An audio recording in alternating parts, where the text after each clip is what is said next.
Welcome back, everyone, to another episode. Today, we are speaking with Michelle Baker. Michelle is the co founder of Stoneledge, a former Disney Cruise Line, Disney Institute senior leader, a JWMI Welch scholar, a speaker, leadership coach, consultant, and a keynote speaker, as well as a co laborer with me on a board, the Leadership Crucible. I tell you, it's been a journey and a good one to be by your side. Michelle, welcome to the show. Yeah, thank you, Enrique, for inviting me. And even just hearing all of that, I know that it sounds like a long list, but when I look at all that you've accomplished in your career, it's like three or four times as long. So Oh, no, no, no. I feel like You, I'm in good company here. you're done very well for yourself, and your impact is still felt by the industry that you were in. And I thank you for all that you did. Now, folks, we will be speaking about unlocking leadership, insider secrets from top industry leaders. And Michelle was definitely at the top of her industry, continues to do that now professionally for herself as a business owner. But before we get into the conversation around leadership and development of leaders, tell us a little bit about you. Yeah. Well, it's that also could be a long story, but I had the absolute privilege of being a leader at Disney for nearly 24 years. And beyond just the privilege of working at Disney, I had the cool just happenstance of spending the first 17 years at Disney Cruise Line as part of the opening team, which was extraordinary.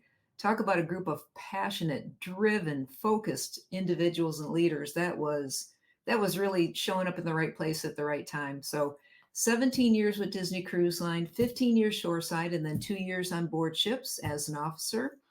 And then it was time to come back to land. And again, I had the privilege to join the Disney Institute team as a delivery director, where I led the men and women that would step on stage for the Disney Institute. And if you're not familiar, the Disney Institute is the external training arm of the Walt Disney Company. So, about 3 years ago, back in 2021, I decided this is a lot of fun and I would love to continue to work for Disney forever, but I was within retirement age. So I took that leap of faith, decided to retire from Disney to start Stoneledge with my co founder and son. He is just a brilliant young man by the name of AJ. And so right now we work primarily B2B. Helping basically develop better leaders because Enrique, you know this just as well as anyone because your focus is so squarely on leadership as well. Leaders impact everything. They impact how the employee experiences, they impact the bottom line, they impact, the customer experience at the end of the day. And so we see this as our purpose in life is developing better leaders so that the ripple effect just continues to go out there. Absolutely. And I love that you're working that side by side with Yeah. your son. It's seldom where you see children kind of come into the passion of the parent, that they see the light of a Yeah. leadership development. But I know that you're enjoying that journey with him. Mhm. Now, as we talk about journey, every leader has a journey. We all started somewhere. And sometimes there are pivotal moments, things that are markers in our Mhm. trajectory as leaders, either when we were starting out or in between or even later. But can you share a pivotal moment in your career that significantly shaped your leadership style? Yeah, I certainly can. And Enrique, it's not a fun moment necessarily, but it literally changed the trajectory of not only my career but the rest of my life. I had worked for a financial services industry back in the 90s and had been there 7 years, had a little bit of leadership experience with them, not a lot. Great company, but they went out of business. And if you've ever been through that process where the company just slowly disintegrates, it is painful, it's hard, and it is something you never want to go through twice. So, in that moment, it was 1996, I was a single mom. I had a 1 year old at home. I did not at that point have a college degree and had very few prospects for what was next. And Enrique, have you seen the movie The Martian with Matt Damon? Yes. So there's that one scene, it's actually right at the end where he's talking to a class of future astronaut candidates. And he says, and I'm not going to get the quote right, but he says that, when you get to a point like that, you just begin. You do the math, you solve one problem, and then you solve the next, and then you solve the next. And so I had a similar moment back in 1996 where I was like, this is not going to be the start of, a rapid decline for me.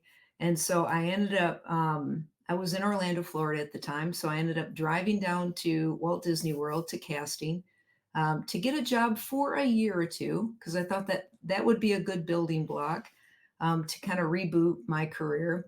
And instead of just getting that job for a year or two, I was lucky enough to join the Disney Cruise Line. And from there, I not only got into leadership within the first year, but I went on to, with Disney's help, graduate with an MBA from the Jack Welch Management Institute. I became a senior leader within, I think, 7 or 8 years. And of course, AJ seeing all of that, going from nearly rock bottom to, I'm not only going to solve this, but I'm going to become a leader because of it, or maybe even despite of this. Um, it just changed everything for me. And I like to think that sometimes when I see him on his leadership path, that maybe he took some of that hardship and that, just the determination that this isn't going to be a negative path. This is going to shape what I do in the future. And I also think that going through all of that, I can empathize with and resonate with, those that didn't necessarily come up through that organic journey of, you graduate with a great degree, you get into McKinsey and you do a little consulting for a few years, and then you take this rocket ship to the top of the leadership mountain. So that was really a pivotal moment for me, is just that decision and that drive down I-4 in Orlando, that I'm not going to just make excuses for what my life is going to be. I'm going to actually create it. And isn't it amazing how these moments in life that could be devastating, Mhm. folks? I know that a lot of the folks listening and viewing have had these moments that could have been just plumb dark, but that internal core conversation that we often refer to. I have a similar reference that I always glean on, and it's a biblical reference of David when he's about to be murdered by his army, Yeah. and he said he had to encourage himself. Yeah. Some of these dialogues that take us to the next level are internal in nature. They're part of the core of who we are. 100%. And speaking about core internal attributes, what are the core qualities that you think and you believe every effective leader should possess, especially in dark days like those? Yeah.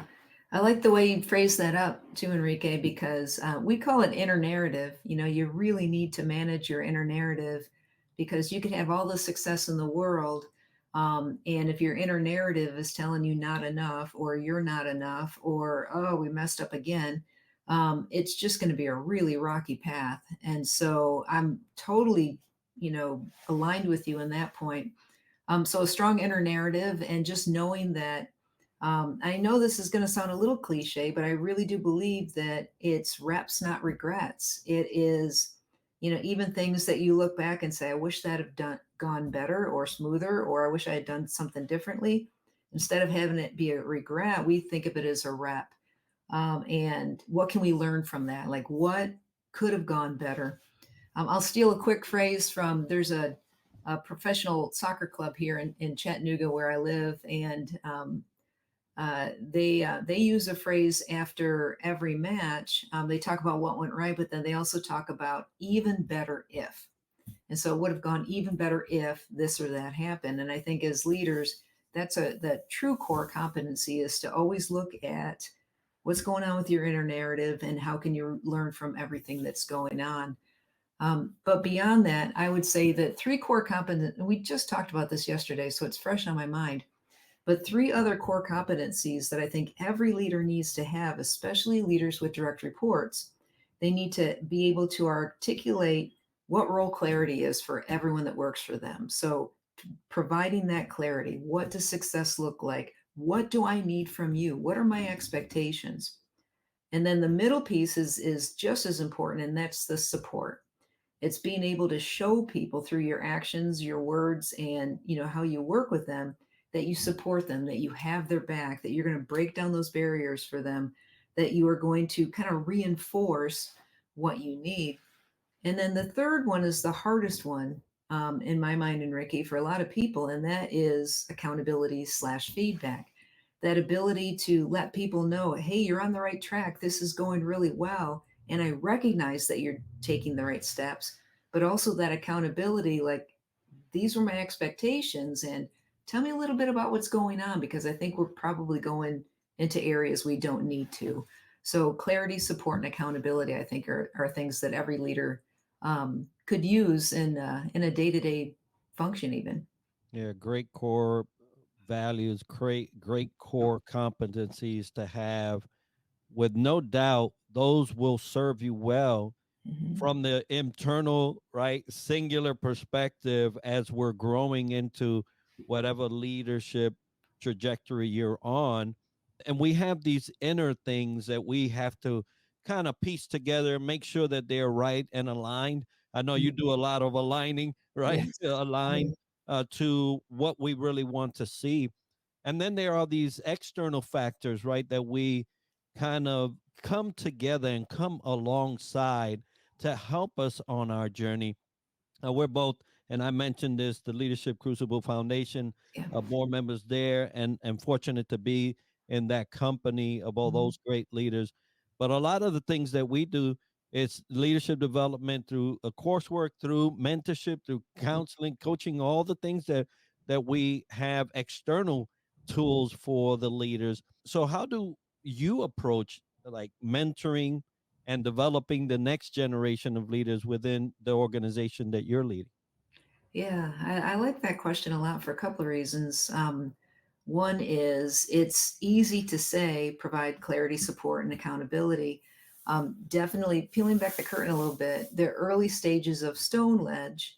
And by the way, AJ is a full business partner, so we are co-owners of this company. But initially, it was I'm the person that has all the experience and the leadership and all that, and he's the creative director because he's great at designing everything from PowerPoints to videos to a website, that type of thing. But what I discovered is, and I don't know if you resonate with this, Enrique, but the Gen Y, Gen Z, they're brilliant, and they have a different lens on leadership than I do, and probably our generation. They look at things differently. They look at things according to what's going on right now, what's relevant right now.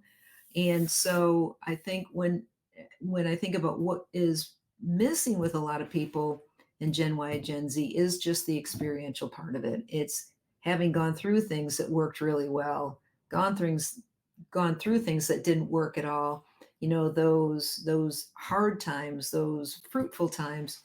And so how I develop, and specifically AJ, we're working together on, we're calling it his executive internship, because he is so talented and brings so much to the table. So in just saying, over the next 10 years, you're going to get all this experience, we're actually codifying that and putting some intentionality and smart goals against it. And so a little bit long-winded way to say it is, respect the approach that they bring to the table right now, because in a lot of cases it's different, and in many cases it's better. And then the second thing is, when you're thinking about developing that next generation of leaders, is just to put intentionality behind it and provide them that clarity, support, and accountability that they're looking for. Yeah, absolutely. Just yesterday, I was discussing my son. They had asked, "Hey, Dad, I would like for you to mentor me." Nice. And in my conversation, I was telling my son-in-law that, "Hey, it's great. That was great. I mean, it's a huge honor." I said, Mhm. "But he hasn't approached me about it afterwards, right?" Yeah. And you just mentioned the intentionality. So there's a piece that the mentor does have, we can't just sit back and wait for the mentee to Mhm. always push this way, right? Part of that agreement is the external kind of push to say, hey, where are we headed? Right? Where, Right. where do you want to go with this thing? And so you saying that just reminded me about my accountability Yeah. piece to that collaboration with him. And it's so crucial. Now, you mentioned some of the things that don't go right. Right? There are some Mhm. things that just don't go right in our journey, in our development. Can you discuss maybe a challenge that you faced as a leader and how you overcame it? Challenge that I faced as a leader. Well, there's a bunch. I'd love to give you one quick example from my days at Disney, and then maybe one example from running a business, which is just apples and kumquats. It's completely different. So, from a Disney perspective, I think that one of the things that I did in the earliest part of my career, is when I very first took over the guest services team shoreside. They called it RSR and reservation services. And I took over for my mentor. She had been promoted into another role, and she was a very structured, very just strong leader, and she had a strong personality. And I'm blessed beyond reason that she was my mentor. But I'm a little bit more laid back and a little more thoughtful. And so, what I learned from this huge mistake was that in that first month of leading the team, I didn't want to change anything because I thought changing something would have indicated or signaled that I didn't agree with what my mentor had set up, almost like being disrespectful to her. So I didn't lead the team. And a very pivotal moment occurred about a month in when I was asking, almost like asking for forgiveness from a one of the reps on a schedule change. And she looked at me and she said, "Michelle, will you please just make a decision?" And that hit me like a ton of bricks. But I can tell you, Enrique, that after I recovered from the, oh my goodness, that was direct. Um, then I actually said, you know what? This is my team, and I need to lead the team to the best of my ability, not just walk in the shoes of. And so ever since then, and I've taken over many teams, of course, you take over for people in a variety of different ways. Um, Still do it with respect and still go in there and try to find out what's working and what's not. But at the end of the day, they're looking for the leader to actually lead, to help them achieve their goals, to help them move the business forward and take care of the guest experience. So that was one example from my Disney days that I'll never forget. And then from a Stoneledge perspective, we teach leadership and we teach things like clarity, support, and accountability and the aligned leadership model. But I can see that in some cases I have not walked the talk as a leader because one of the parts of our model is that you have got to practice self care. You've got to be able to step away and make sure that you're recharging your batteries and just taking care of your mental and physical health. And I get so excited about what we're doing sometimes. And you combine that with, we've got several consulting clients right now. It is so easy, Enrique, to wake up every day and just want to work, just go to work and just keep pushing on the gas pedal. But you can't. You literally have to take those recovery days where you're not going to push forward. So I've been learning lately that no matter how much we have on our plate, I have to carve out at least that one full day to just step away from the computer and make sure that I'm recharging, this resource so that I can give to others at the end of the day. Well, thank you for sharing those examples. And the last one for sure, folks, it is, especially when you're doing your passion work, right? And Mhm. you're doing something that you just love and want to be doing all the time. Yeah. You just have to be conscious that we are not an all the time type of human, right?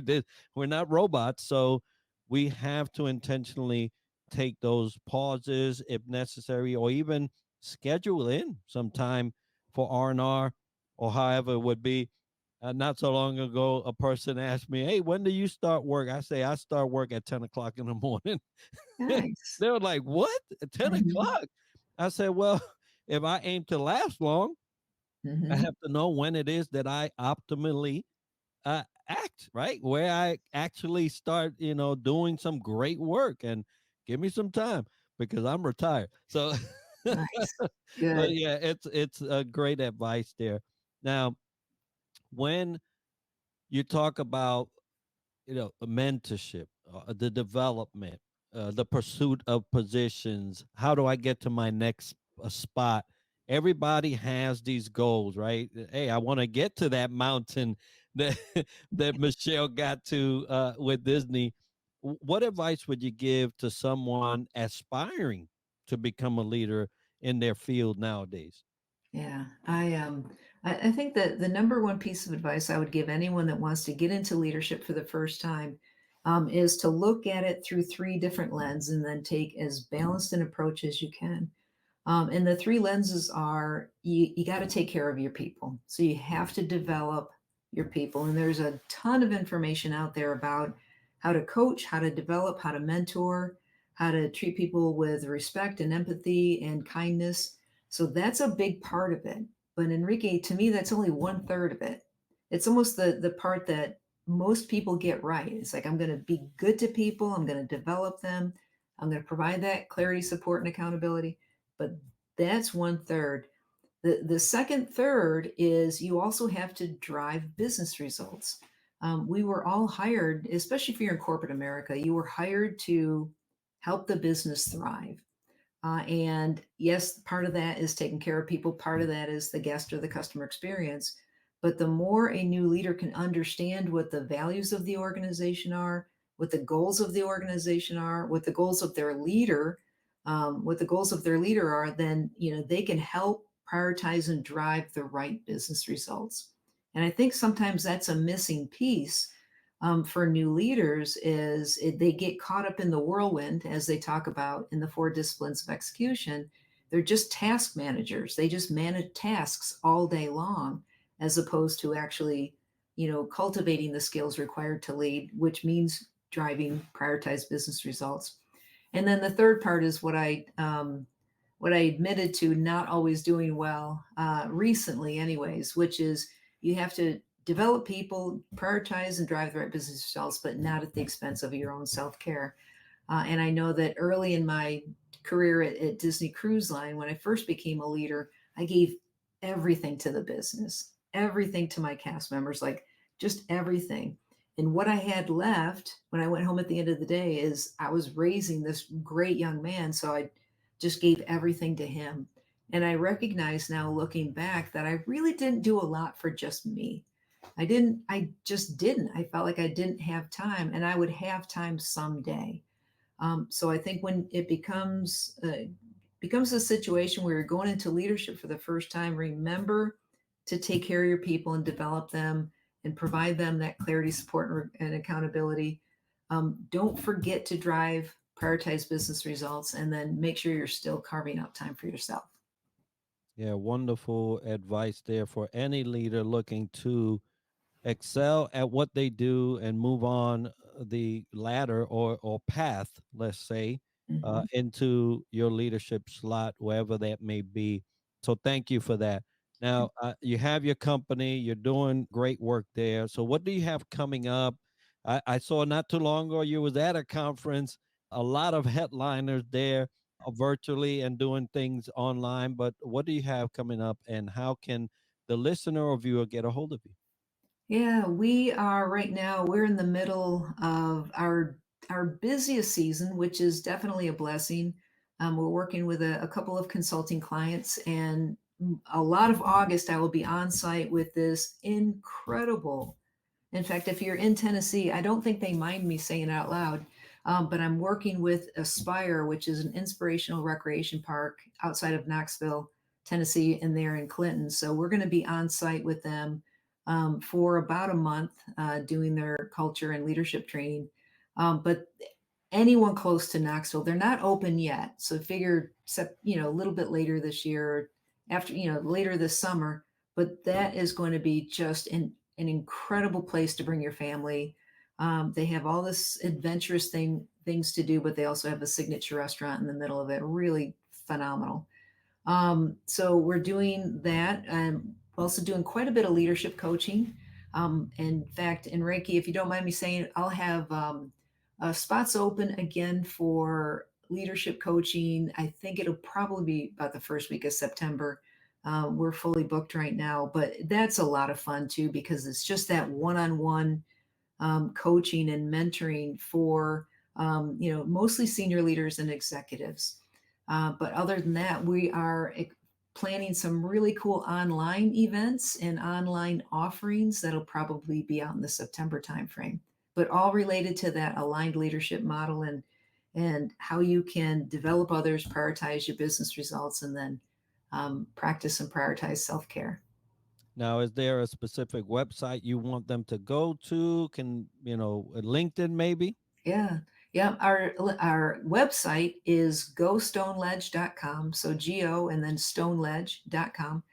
And then on LinkedIn, and I love LinkedIn. It's the only social media platform I'm on at the moment.